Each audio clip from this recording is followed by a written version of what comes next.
창문 열어줘. 안전상의 이유로 아직 지원하지 않는 기능입니다. 유튜브 켜줘. 아직은 지원하지 않는 기능이에요. 왜 되는 게 없어?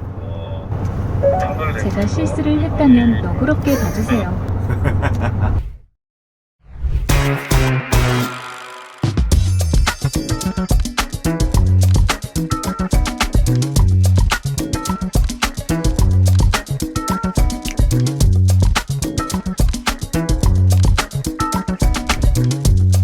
자, 제가 지금 나와 있는 곳은 부산이고요. 여기서 오늘 르노가 그랑콜레오스 시승회를 합니다. 드디어 타보는 거예요. 외관은 저번에 저희가 부산 모터쇼 가가지고 상세하게 살펴봤는데 색깔별로 봤던 기억은 없는 것 같아요. 그랑콜레오스가 파는 색깔들이 다양하게 다 질비돼 있으니까 도로 위에서 보는 느낌이 어떤지 먼저 보고 출발할게요. 빨리 가기 전에 지금 제 뒤로 가장 대표적인 세 가지 색상이 있는 것 같아요. 이번에 그랑콜레오스 가장 커뮤니케이션 색깔이라고 볼 수 있는, 상징적인 색깔이라고 볼 수 있는 코퍼 색깔, 구릿빛이 나는데 이거 상당히 예쁘다. 미네랄 코퍼라는 색상인데 이거 실물로 봤을 때 이거는 좀 아깝다. 이거 항상 말하지만 이 앞쪽에 그릴 디자인, 차체랑 같은 색깔로 칠하려고 했던 거 K8도 이거 버렸잖아요. 근데 이거 좀 아직 적응이 좀 안 되지만 색깔 자체는 상당히 예쁜 것 같아요. 이것만 딱 가리고 봐봐. 이쪽만 이렇게 살짝 보면은 이 라인들도 되게 예리하게 잘 뽑았고, 색감 자체가 은은하게 약간 분홍빛깔이 도는 코퍼 색깔이라서 고급스럽게 잘 뽑힌 것 같습니다. 이런 음영이 지는 라인 부분들이 상당히 잘 어울린다고 보는 색깔이라고 볼 수 있어요. 우리나라에서는 아무래도 흰색 차가 가장 많이 팔릴 텐데 흰색은 의외로 예쁘다니까. 이 차체 색깔이 그릴까지 침범했을 때 의외로 흰색이 괜찮아요. 테두리 부분에 검은색 장식을 덧대 놓으니까 코퍼 색깔에서는 약간 좀 코퍼가 너무 도드라져 보이는 그런 느낌이었다면은 흰색은 의외로 실물로 봤을 때 괜찮아요. 이런 로장주 엠블렘도 여기에 잘 녹아드는 것 같고, 이런 위쪽에 음영 같은 것들도 흰색에서 조금 더 부각되면서 입체감 이런 것들이 더 잘 드러나는 것 같습니다. 예뻐요. 이거 많은 분들이 가장 궁금해 하실 것 같아요. 가장 최상위 트림, 에스프리 알핀 트림을 고르면은 제 옆에 있는 이 검은색 무광을 고르실 수가 있는데, 이 아까 말했던 차체랑 똑같은 그릴 색상으로 장식으로 둘러놓은 부분들도 테두리에 파란색 장식을 덧대놨습니다. 그러니까 우리가 알핀 하면은 이 르노가 가지고 있는 고성능 브랜드잖아요. 그렇다 보니까 그런 스포티한 이미지들을 조금 더 많이 반영시켜 놓은 것 같고, 아무래도 무광이다 보니까 아까 말씀드렸던 이런 윤곽 부분의 그런 볼륨감은 조금 더 톤 다운 시켰지만 그래도 딱 봤을 때 이 차가 뭔가 고급차라는 느낌이 더 들게 만들어 준다는 거죠. 조금 더 차가 이렇게 잘 달려 보이는 이미지를 만드는 거죠. 이 옆쪽에 유광 장식으로 들어가 있던 부분들이 톤 다운이랑 대비되면서 이게 더 멋져 보이고, 그리고 옆에 알핀, 에스프리 알핀이라는 로고가 딱 달리면서 이런 부분에서 유니크함을 여기서 찾아낼 수가 있는 거죠. 그리고 이제 제 뒤쪽으로 차가 직접 이렇게 달리고 있는데 움직이는 차를 보면 느낌이 또 다르잖아요. 오, 조심해. 저 뒷모습을 봐야 되는데 뒷모습 상당히 예쁘죠. 이번에 이렇게 새로 나온 그랑콜레오스는 저 뒷모습, 달리고 있는 뒷모습을 봐야지 진짜 멋진 것 같아요. 저희도 그러니까 직접 한번 달려보면서 본격적으로 이 그랑콜레오스에 대해서 얘기를 더 해보도록 하겠습니다. 뭐? 저거는 뭐에 달려있는 건가요? 저거? 네. 그러게? 근데 가려고 하다 보니까 한 가지 발견한 게 있는데, 똑같은 에스프리 알핀이라고 하더라도 여기 독특한 이 프랑스 장식이 더 추가적으로 달려있는 차들이 있어요. 원래는 이런 파란 장식만 있는 게 맞는데 여기 보면은 이 스티커를 따로 붙여놓은 것 같습니다. 이거 예쁘네. 이런 장식도 더 붙여놓은 거 오히려 더 특징적인 요소가 되는 것 같아가지고 예쁩니다. 이거 어떻게 해주는 거지? 뭐 딜러분들이 달아주시는 건가? 이거 왜 얘만 이게 더 달려요? 이게 액세서리가 붙어있는 차들이 몇 개가 있어요. 액세서리예요? 네. 이거 얼마짜리예요? 액세서리는 아직 공식적으로 오픈이 안 돼가지고 일단은 지금 몇몇 차량들에는 액세서리를 좀 달고 좀 운행을 하죠. 맞네. 그러면 이게 아무튼 돈을 더 추가해가지고 달아야 되는 부분들. 이게 그대로 나올지 아직은 뭐 시제품일지는 제가 잘 모르겠습니다. 그래요? 예쁜데요? 그대로 나왔으면 좋겠습니다. 감사합니다. 잠깐 멈춰서 볼 수 있는 것들을 좀 체크하고 갈게요. 의외로 실내 되게 예쁘다. 되게 예쁘고, 제가 모터쇼 당시에 봤던 것 중에 가장 실망했던 부분이 뭐냐면은 의외로 이 디스플레이가 조수석까지 같이 달렸던 이 부분이 가장 실망스러웠단 말이에요. 왜냐하면 이 패널 위쪽에 덮어놓은 필름, 이 필름이 무광 필름이 붙어 있는데 일반 유리가 아니라 약간 싸구려 느낌이 나는 게 아닌가 싶었거든요. 근데 막상 실물로 보니까 상당히 괜찮고요. 그때도 느꼈지만 이런 재질감들, 그리고 천장 높은 거, 천장에 씌워진 이런 직물들도 상당히 마음에 듭니다. 합니다. 그리고 이제 이걸 한번 시험해 봐야 돼. 그때 못 해봤는데 우리 음악 같은 거 인포테인먼트 띄워놓잖아요. 여기 지금 조수석에 있는 디스플레이는 운전석에서는 안전상의 이유로 어떤 각도에서도 보이지가 않습니다. 필름을 씌워놔가지고 이쪽 각도에선 절대 못 보게 만들어놨는데, 만약에 조수석 쪽으로 이 화면에 있는 이런 인포테인먼트 장면을 보내주려면은 세 손가락으로 넘겨버리면 넘어가요. 저는 안 보이지만 조수석에서 내가 보고 있던 음악 관련 소스들을 볼 수 있게 만들어주는 거예요. 이런 신기술들을 담으려고 굉장히 노력한 부분들이 많고, 기본적으로 이 화면 안에 T맵이 내장되어 있다는 것도 상당히 반가운 지점입니다. 자, 출발을 하면서 조금 더 이 꼴레오스에 대해서 말씀을 드리자면은, 이 디자인만 봤을 때, 이 껍데기만 봤을 때 딱 떠오르는 차가 있잖아요. 지리, 싱유의 L. 그 차랑 완전히 같은 차가 아니냐, 근데 중국보다 왜 여기서 더 비싸게 팔아먹냐, 이런 말들이 많았잖아요. 일단 가장 먼저 그 파워트레인 부분에서 싱유의 L이랑 다른 점이 뭐냐라고 물어봤을 때, 일단 우리나라에 들어오는 그랑콜레오스 파워트레인 라인업은 두 가지죠. 2.0L 가솔린 엔진이 들어가는 거, 그리고 하이브리드 파워트레인이 들어가잖아요. 이 2.0L 엔진 같은 경우에는 볼보에 들어가는 거를 그대로 사용해요. 그래서 기본 파워트레인 자체도 뭐 좋죠. 프리미엄 브랜드에 들어가는 거니까. 그리고 하이브리드 시스템이 들어가 있는데, 이거는 우리가 일찍이 XM3 이테크 하이브리드에서 경험했던 그 르노가 만든 도그 클러치가 들어가는 직병렬 하이브리드 방식을 여기에다가도 적용을 했는데, 이런 세팅들이 이제 한국 사정에 맞게 튜닝을 좀 거쳤다고 합니다. 아무래도 다른 차들과는 그랑콜레오스를 좀 차별화시켜주는 특징적인 요소고, 사실 근데 제 개인적으로 생각하기에는 파워트레인의 이 하드웨어적인 부분에서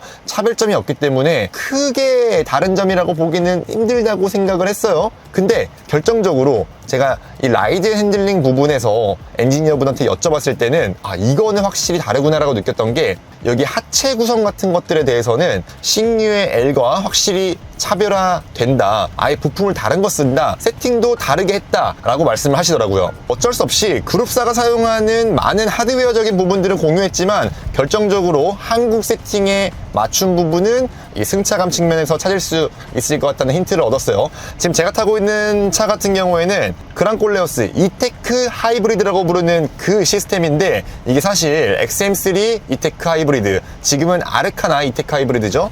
거기에 먼저 우리나라에 선보였던 그 시스템이 고스란히 들어가 있습니다. 신기한 건 뭐냐면, 우리나라에서 가장 흔하게 볼 수 있는 현대기아차의 하이브리드 시스템은 병렬 시스템이에요. 근데 지금 여기에 들어가 있는 거는 직병렬 하이브리드 시스템이잖아요. 직병렬이라고 하면은 자동차 잘 하시는 분들은 일본 차를 떠올리실 건데, 그거랑도 약간 다릅니다.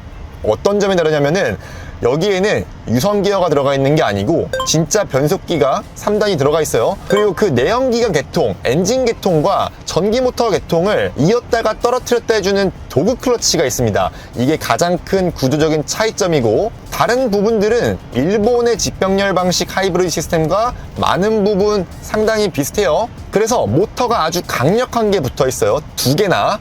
하나는 100kW 정도가 되고요, 하나는 60kW 정도가 되는 모터가 두 개가 붙고, 이 차를 밀어붙이는 데 사용하는 전기 모터는 100kW예요. 마력으로 환산하면은 136마력이나 되는 전기 모터를 달고 있는데, 이렇게 강력한 전기 모터를 달고 있기 때문에 에너지가 많이 필요로 하는 영역에서는 전기 모터만을 활용해서 출발하고 일정 속도까지 올려줍니다. 그리고 여기에 붙어있는 엔진은 1.5L 가솔린 엔진이 붙어있는데, 이거는 140마력대 출력을 가지고 있습니다. 이 엔진은 일정 속도에 올라가가지고 크루징을 하거나, 그리고 초반에 가속 페달을 깊게 밟아가지고 출력을 아주 많이 끌어낼 때 이 엔진이 힘을 보태는데, 이렇게 했을 때는 245마력 정도 되는 출력을 가지게 돼요. 이 차급, 이 차 크기, 무게를 생각하면 정말 충분한 출력이라고 할 수 있고, 실제로 도로에서 치고 나갈 때도 충분한 출력이 느껴집니다. 지금도 살짝 느껴볼게요. 적당히 낮췄다가 밟아보면, 오, 시원시원해요. 차를 시원시원하게 잘 밀어준다는 느낌을 확 받을 수 있어요. 근데 이 특성이 되게 신기한 게 뭐냐면은, 이 직병렬 하이브리드 차들을 타다 보면은 전기차의 특성을 많이 닮아 있다는 거를 느낄 수가 있다는 건데, 초반 가속력 같은 거, 그리고 가속 페달의 담력 같은 것들은 전기차랑 똑같이 아주 바로바로 페달을 밟자마자 동작하고 반응해주니까 편하게 달려나갈 수 있는 부분인데, 반대로 속도를 높여 나갈 때 100km가 넘어가고 뭐 고속 영역을 넘어갈 때는 가속이 약간 답답해진다는 특징이 있거든요. 근데 지금 이 차는 그런 게 좀 적다? 이 르노가 가지고 있는 이테크 하이브리드 시스템의 가장 특징적인 게 엔진의 변속기가 3단이나 달려있다고 말씀을 드렸잖아요. 일본 하이브리드 시스템의 단점이라고 하면은 그 유성 기어가 CVT 같이 고무줄처럼 쭉 늘어나는 이질적인 하이브리드 시스템을 가지고 있고, 그리고 변속기가 따로 없기 때문에 이게 일정 속도를 벗어났을 때는 충분한 펀치력을 만들어내지 못한단 말이에요. 근데 지금 이테크 하이브리드 같은 경우에는 이 따로 넣어놓은 변속기 덕분에 속도를 높인 상황에서도 가속을 할 때 이거 꽤 괜찮은 가속력을 꾸준하게 보여주네 라는 느낌을 받을 수가 있다는 겁니다. 엔진이 들어오고 꺼지고 할 때 이 이질감, 진동, 소리 같은 거를 실내에서 전혀 아예 느낄 수가 없습니다. 이 차에 들어가 있는 모터가 되게 강력한 게 또 발전기로 들어가 있다고 말씀을 드렸잖아요.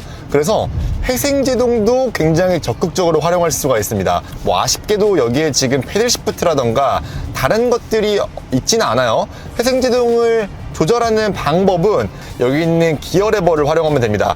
여기 오른쪽 왼쪽 플러스 마이너스라고 적혀 있는 게 보이는데, 오른쪽으로 가장 높였을 때는 회생제동이 처음에는 강력하지 않게 차츰 더 강력해지게 쑥 밀고 들어오는, 엔진 브레이크처럼 밀고 들어오는 그런 느낌을 받을 수가 있고요. 이렇게 다 들어왔을 때는 생각보다 꽤 강력한 회생제동을 활용할 수가 있어요. 그리고 보통으로 내렸을 때도 생각보다 강력한 회생제동. 그러니까 내연기관 버전에서 봤을 때는 단수를 좀 높였을 때 한 3단, 4단 정도의 엔진 브레이크 정도를 활용한다고 생각하시면은 편한 정도의 제동력이라고 보시면 될 것 같고요. 여기서 가장 낮춤으로 갔을 때는 이제 그냥 타력 주행을 할 수 있는 정도까지 회생제동 수준을 낮춰줍니다. 저는 개인적으로 이게 더 좋아요.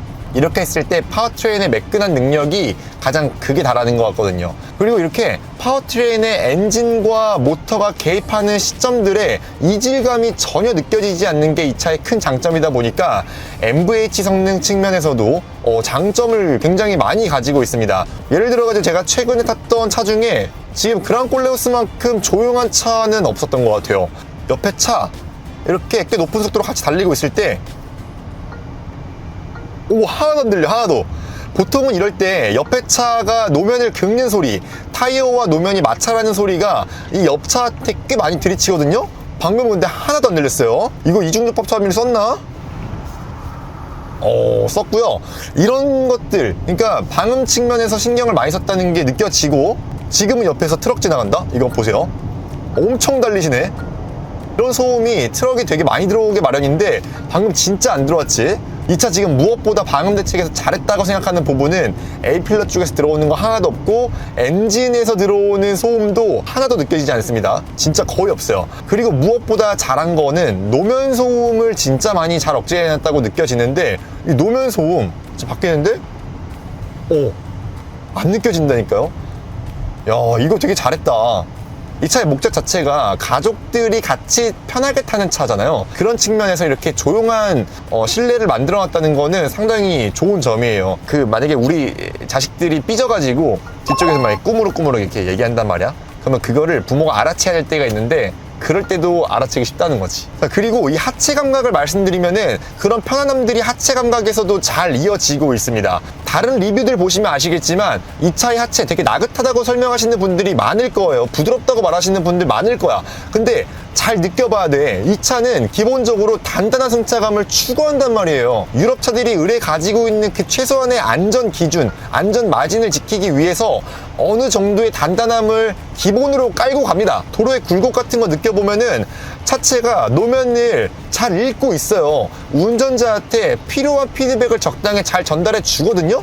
근데 이게 왜 나긋하게 느껴지고 이게 왜 부드럽게 느껴지냐면은 우리나라에 맞는 최적화된 서스펜션 구조를 가지고 있단 말이에요. 급격하게 들어오는 충격들은 조금 나긋하게 처리하고, 너울 치는 이런 부드럽게 들어오는 충격들은 적당히 또 받아들이게 만들어 놓음으로써 운전의 피드백은 살리고 일상에서의 편안함은 갖추겠다는 그 두 마리 토끼를 다 잡은 서스펜션을 넣어놨다는 거예요.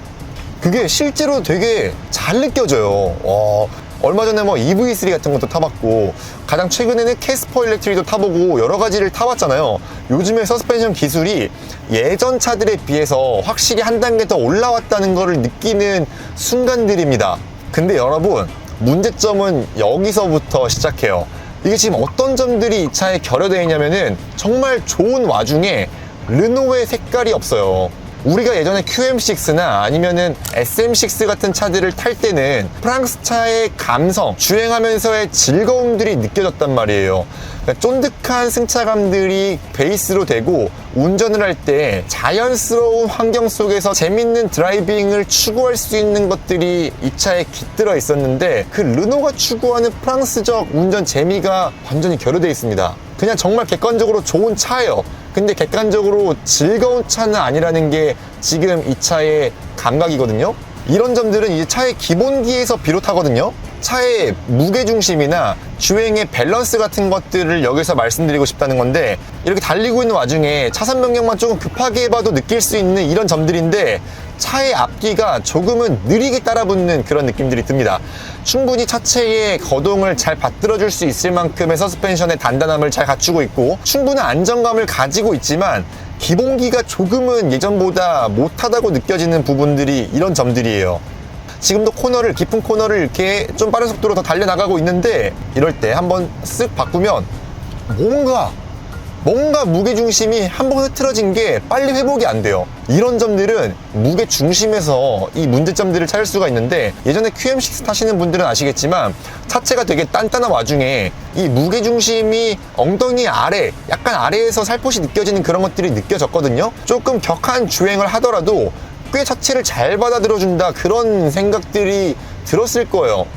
프랑스 차들이 되게 그래요. 부드러운 서스펜션을 가지고도 고객길을 굉장히 잘 날릴 수 있는 비결 중에 하나는 낮은 무게중심이 첫 번째고요. 그런 낮은 무게중심을 바탕으로 아주 자연스러운 주행 느낌을 전달해 준과 동시에 실제로도 빠르게 잘 달려나갈 수 있는 기반들을 마련해 놨었다는 거죠. 근데 지금 이 그랑콜레오스는 그 프랑스차 특유의 주행 감각들이 많이 희석되어 있습니다. 자, 이제 와인딩 도로에 들어왔으니까 제가 말씀드린 것 좀 보여드릴게요. 대한민국 패치가 많이 됐다고는 했지만 이런 길 돌아나갈 때 여전히 즐거움들이 있었단 말이에요. 근데 지금 이 콜레오스는 벌써 소리 질러. 타이어도 이 기본기 측면에서 우리가 원래 르노차에 기대했던 점들이 이 그랑콜레오스에서는 좀 너무 희미해졌다는 거, 이게 가장 아쉬운 점으로 말씀드릴 수 있을 것 같습니다. 하지만 이 모든 것들을 좀 종합을 했을 때는 분명히 그랑콜레오스는 엄청나게 잘 팔릴 차고 많은 사람들이 만족할 차고 충분히 좋은 차는 확실한 것 같습니다. 이 차의 주행 감각들이 절대적으로 몹쓸 게 아니에요. 오히려 좋은 쪽이죠. 그래서 이 시점에서 이 차의 경쟁력을 제대로 한번 되짚어 보려면 가격 얘기를 좀 해야겠죠. 이 차의 가격이 얼마냐면 가장 기본형 2.0 가솔린 엔진 같은 경우에는 3,495만원부터 시작을 하고요. 그리고 이 제가 타고 있는 이테크 하이브리드 같은 경우에는 3,777만원부터 시작을 합니다. 가격대 보면은 딱 감이 오시죠? 경쟁차라고 꼽을 수 있는 기아 소렌토 같은 경우에는 이 차보다 한 150에서 200만원 정도 더 비싼 가격표를 다 붙이고 있어요. 옵션 구성 같은 것들을 비슷하게 했을 때도 딱 그 정도가 차이가 나거든요. 아무래도 그랑콜레오스가 공격적으로 그렇게 책정할 수 있었던 배경에는 지금 이 차의 상품성이 충분히 좋다는 게 그런 자신감을 발휘할 수 있었던 요소 같아요. 차 좋아요. 잘 만들었어. 그래서 아주 잘 만든 차라는 점에서 이 가격이 충분히 납득이 되는 부분이고, 앞서서 말했던 이 차에서의 그 드라이빙의 즐거움만 뺀다면 뭐 이 가격과 이런 구성과 특히 만족스러웠던 이 MVH 성능 같은 것들을 생각해보면은 좋은 구성으로 잘 만들었다는 생각이 드네요. 정말 힘을 줄 수 있는 대로 다 준 것 같아. 힘을 주다 보니까 자기의 본질을 약간 잊어버린 느낌이 드는 거예요. 사람도 너무 예쁘고 막 엄청 다 완벽해 보이는데 괜히 매력이 없는 그런 느낌이 드는 사람들이 있잖아요. 그래서 결론은 그거야. 르노가 그랑콜레오스에 담고 싶은 게 너무 많았다. 진짜 좋은 차를 잘 만들었다. 근데 매력이 좀 없다. 지금 최근 주행 정보, 저희가 지금 이 차를 101km 정도를 시승을 했는데요. 평균 연비 13.9km를 리터당 달릴 수 있다고 찍혀 있습니다. 상당히 괜찮은 수치인 게 저희가 와인딩 되게 빡세게 달렸고요. 뭐 왔다 갔다 하는 그런 것들을 좀 일부러 도로 흐름에 맞춰가지고 많이 달렸어요. 이 차의 복합 주행 연비, 환경부에서 인증받은 복합 연비가 리터당 15km를 인증을 받았는데 지금 여기에 찍혀 있는 거 13.9km, 상당히 잘 나온 거라고 볼 수 있습니다. 많은 분들이 실제로 이제 나긋한 주행을 했을 때는 한 18km도 무리 없이 뽑아낼 수 있을 것 같아요. 연비 측면에서는 만족스럽네요. 이 차 전반적으로 다 잘 만들었다니까. 진짜 끝. 안녕.